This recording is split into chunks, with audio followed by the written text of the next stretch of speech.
Recently, I was on a call with somebody who was talking about dog training advice that they found on Reddit. Listening to what they were saying and what they found, I decided to go on to Reddit myself and look up dog training, and what I found blew me away. So I've got 4 Reddit, I think they're called threads, that I just wanted to go through with you guys. So one of the first things I came across is this husky thread, and I have nothing against anybody posting on Reddit or the people that are saying things on Reddit. I'm just going to give you my 2 cents on it. And the good thing about Reddit is that it's all anonymous anyway, so I don't know any of these people. But this person basically says, new dog owner, new husky owner. I think I've scared myself by reading too much online.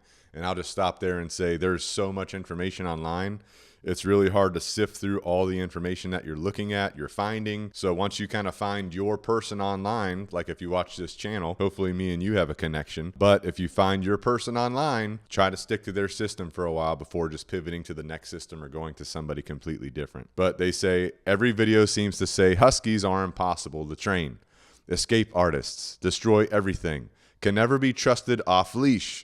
Which I picked this thread specifically because that is something that I always hear. Huskies can never be trained off leash, and that is the furthest thing from the truth. You just have to make sure that you're doing your training properly. We've already had two crate escapes, which definitely hasn't helped my confidence. I'd love to hear from experienced husky owners. So I'm not going to read every word, every sentence in this thread. I'm just going to breeze through some of these comments. Somebody said, I've owned German Shepherds, Australian Shepherds, cattle dogs, pit mixes, and now a husky. To be honest, all working breeds have their challenges. Most will be destructive and frustrating to own if they're not given enough mental and physical challenges. So I like how this person throws that in there, neighborhood needle, that, hey, if you have a working dog, if you have a dog that was designed, or bred to have high energy, be doing active things, you have to satisfy their mental, physical needs, which that applies for any dog, not just working dogs. If you have a low-key dog, you still have to satisfy that mental, physical, exercise, stimulation every single day. Just the amount is going to differ based on the dog that you have. After owning working breeds for most of my life, I find our husky to not be very different from the rest. Important note. So I'm not going to read through all of this, but I agree with this person. Huskies are just another dog. They are huskies. They have certain things that only huskies will do. If you have a husky, you're going to get more back talk from a husky, right? Your husky's going to be more vocal than other dogs, but you're going to train him essentially the same way. Someone replied to that comment and said, this is a great answer. I agree. I've had so many breeds of dogs. So long as you keep them exercised, huskies are a wonderful breed. There you have it. They're also very intelligent. Somebody commented on this and said, I have 7, I'm assuming huskies. I have 7. I would say I'm experienced. Everything you heard is absolutely true. The only thing you have going for you is you don't have a husky, you have a husky mix.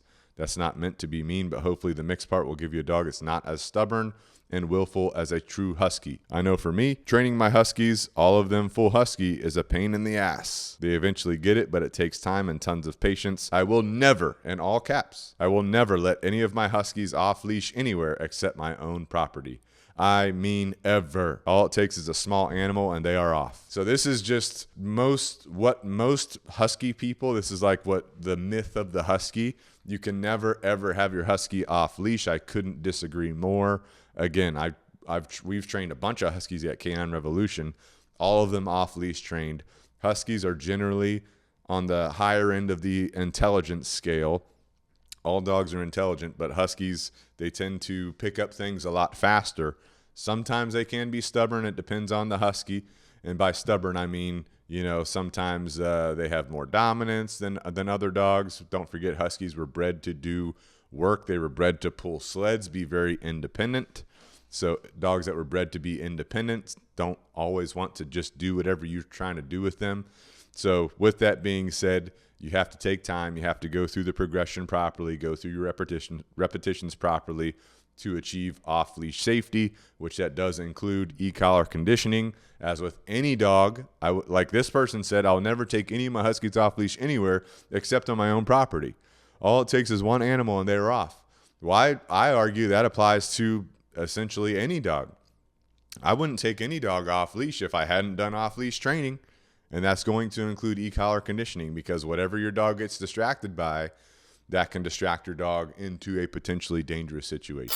Next up, we got a first-time Great Dane owner thread. This person says, I'm seriously considering adopting a 4.5-year-old Great Dane, and as a first-time giant breed owner, I'd love some advice before making the commitment. They gave some information about the Great Dane. He's 4.5 years old, affectionate Velcro dog, great with kids, best as the only dog in the home, which, you know, a lot of people or rescues will put that label on the dog. But if you train your dog and you teach your dog how to, you know, live with other dogs, that doesn't necessarily it's not necessarily the case. Dog reactive due to limited early socialization, but making great progress. This is something that we can build upon. We can do more work in. If he's dog reactive, you know, has some separation anxiety, working on becoming more comfortable alone, currently takes all these medications. I've not heard of this. Reconcile, trazodone, and gabapentin twice a day for anxiety. We need to get this dog off this medication through training. This person lives in a first floor townhouse, works a hybrid job, home several days a week. Already started looking into insurance, budgeting, and trainers. Okay, so they're already looking into trainers. Good. All right, so let's read what some people are saying.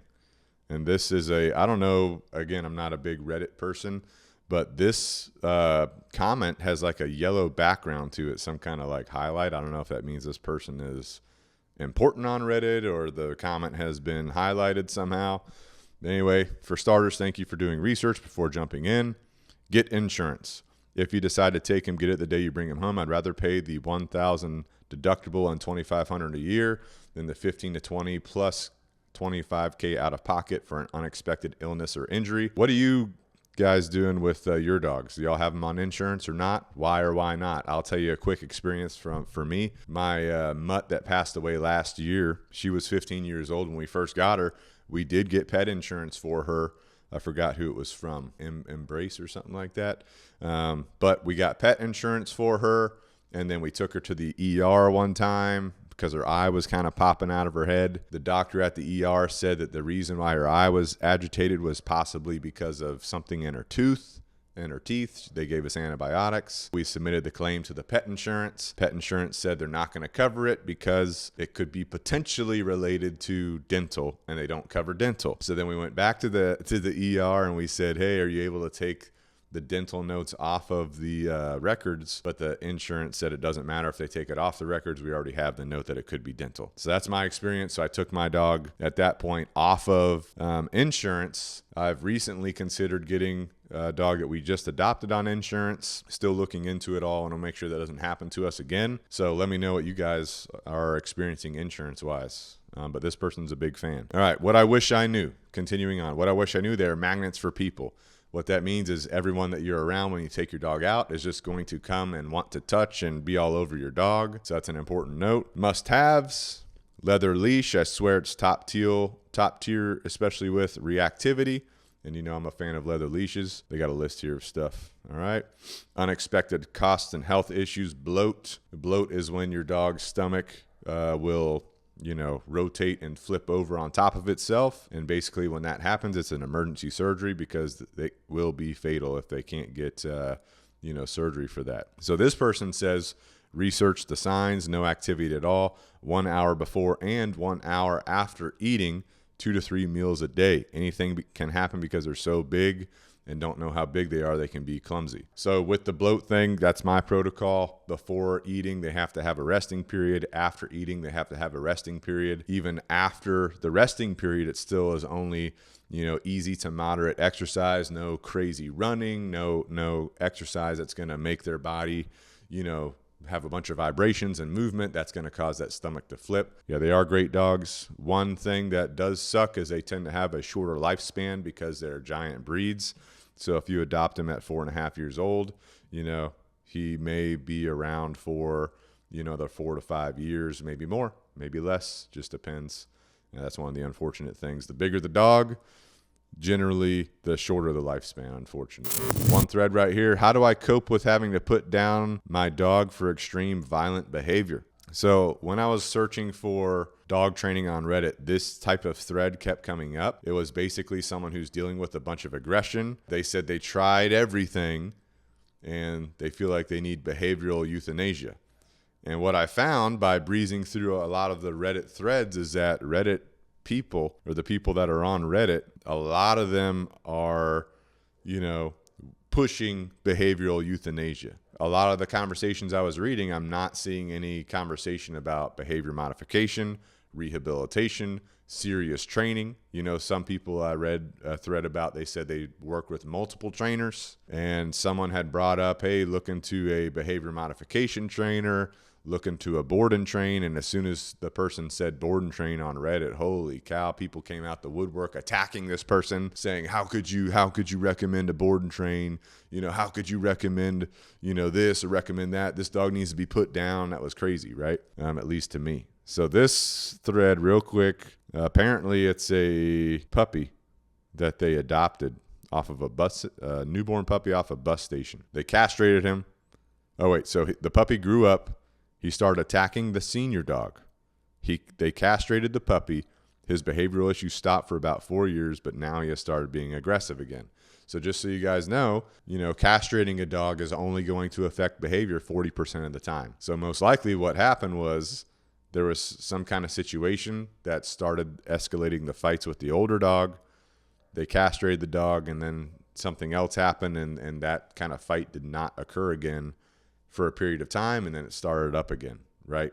Probably has nothing to do with castration, but of course we don't know all the details. Oh gosh, so basically puppy and the old dog get into a fight. The senior dog had fallen over, and the younger dog was ravaging him. The ground was covered in blood. Family has decided to put him down. Today or tomorrow, I'm devastated. Please do not be mean. We've tried everything. We love our pets, and this is a situation we never thought we'd find ourselves in. So this person asking how to cope with this. The violence happens about 1% of the time. The rest of the time, he's playful, silly, normal dog. We've had many dogs throughout all the years, all of them rescues, all of them perfectly taken care of and loved. This has never happened before, not once. So a lot of things, and again, this is asking for help on how to cope with the loss, right? So this person never brought up training. We never, as far as we know, we never worked with a trainer, never attempted behavior modification, rehabilitation. If these fights happen 1% of the time, there is a very high probability that this dog, this young dog, just needs rules, boundaries, expectations. It needs behavioral modification and rehabilitation training to understand what behavior is acceptable, what behavior is not acceptable. Whatever is causing the fight, right? We need to figure out what the root cause is. And then whatever is causing the fight, what we need to do is teach the puppy or the younger dog how to deal with those feelings. Whenever they feel like they need to go after the older dog, how do I deal with that? It's going to be walking away from the older dog. And with that being said, we also need to implement accountability and correction. That way, if there is a fight, we can say no, we can apply accountability so that puppy learns that, hey, this behavior is not acceptable. I'm holding you to my rules, boundaries, expectations. And as you know, that whatever your puppy or your dog is doing, whatever they're doing and practicing, they're going to continue to do. So, I know this person said we've tried everything, but we weren't that serious about trying training and behavior modification and rehabilitation. Let's just read some of these. I just did this a few months ago. I let myself completely fall apart with the grief a few days. He had bitten a few dogs. He had definitely never been able to keep his emotions under any kind of control. We tried for 5 months to lessen his reactivity and potential for violence. So how did you try to do? I mean, if you tried for 5 months, dude, you might have been trying yourself, but did you seek expert help? I have to, I'm trying to not talk bad about people, but, my own dog, my Doberman, who's 11 years old right now, was attacking me. He's coming after my face in my house, going after people, going after dogs. I didn't consider euthanasia, killing him at one. I never considered that. Never considered that. What did I do? I took ownership, I took charge, and I figured out what I needed to figure out to help him, right? That's how I got into dog training originally. So if you tried for 5 months to lessen reactivity, for example, you can do a 6-week program with me. That's a month and a half. And then you got 3.5 months left out of 5 months for me to work with you at home to make sure you know how to maintain that training. So you tried for 5 months doing what? You know, someone said, I have been in vet med for many years. Behavioral euthanasia can be the most compassionate thing to do. I'm not saying that that doesn't have a place. I'm just saying that if you're exhausting all resources, that, you know, you need to get serious with a serious trainer. Someone said, my dog became violent. We discovered there was a brain tumor. You never know. That's true. That's true because, you know, if dogs just randomly act abnormal, one of the first things we do is get them medically cleared, medically checked out, because you want to make sure there's nothing going on. Someone said, while often bad owners can be at fault for reactive dogs, it sounds like you have tried various things, although I didn't see mention of medication. It didn't sound like he was going to improve. Now, the medication thing, again, I would do training first. You know, vets are going to put him on medication, which they're just doing everything they know what to do. Medication might have a role in a small sense at the beginning of rehabilitation. But this person says it didn't sound like he was going to improve. But the person that made this thread said that the dog is violent 1% of the time. That's a very small amount of time. So that tells you right there that there's a lot of room for improvement. If it was like 99% of the time he's violent, you know, that's harder. But when it's 1% of the time, you know, there's a lot of room for improvement. You are going to relieve him of the burden of protection and defense, relieve him of anxiety and confusion. You could also relieve him with serious training instead of euthanization.